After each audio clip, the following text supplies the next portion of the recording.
D'abord, il y a un profond engagement pour une église synodale. Et durant ces 3 années de cheminement, on sent de plus en plus que le terme de synodalité est de mieux en mieux incarné dans les réalités.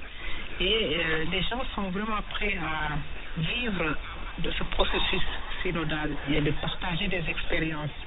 C'est-à-dire l'église, au sein d'une église qui passe d'une église pyramidale à une église plus horizontale. Et c'est toute la démarche de ces 3 ans qui a favorisé un peu cette compréhension et cette vie.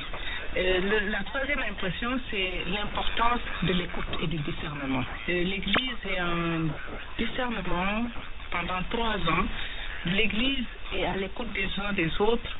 L'Église est à l'écoute surtout de ceux qui ne sont pas de l'Église, et ce qui fait que l'importance de l'écoute est fondamentale. Quand je dis discernement, il y a toutes ces polarités qui traversent l'Église aujourd'hui. Comme je dis, c'est les polarités qui traversent le monde qui sont dans l'Église, et l'Église a besoin de discerner pour voir clair et donner une réponse en vue toujours de la mission. Quelles sont vos impressions?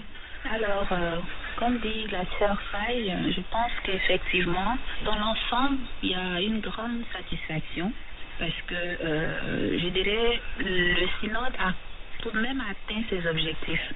Nous sommes partis du fait qu'il fallait vivre une église synodale comme communion, participation et mission. Et tout le processus, en fait, a engagé effectivement le peuple de Dieu dans cette dynamique. Donc, c'est pour moi une certaine satisfaction et aussi de l'espoir, en fait. Il y a de l'espoir à partir de tout ce qui a été échangé. Une autre manière de vivre et d'être église est possible. Donc, certainement qu'il va falloir l'implication effective de tout le peuple de Dieu. Beaucoup de satisfaction, ma chère Alice. Oui, je vais ajouter quand même une dimension qui a été fortement marquée, c'est la richesse. L'Église a reconnu et témoigne de la richesse et surtout de la complexité des cultures, des sensibilités et des réalités qui sont présentes au sein des églises particulières. Et ça, cette pluralité a été non seulement reconnue, mais je pense que ça a été largement valorisé. Et pour l'Église, c'est une opportunité de croissance et de dialogue au sein de l'Église. Et cela encourage pour moi une vision plus inclusive de l'Église, et surtout en respectant les spécificités et les particularités. Justement, selon vous, quelle est la portée de ce synode sur la synodalité?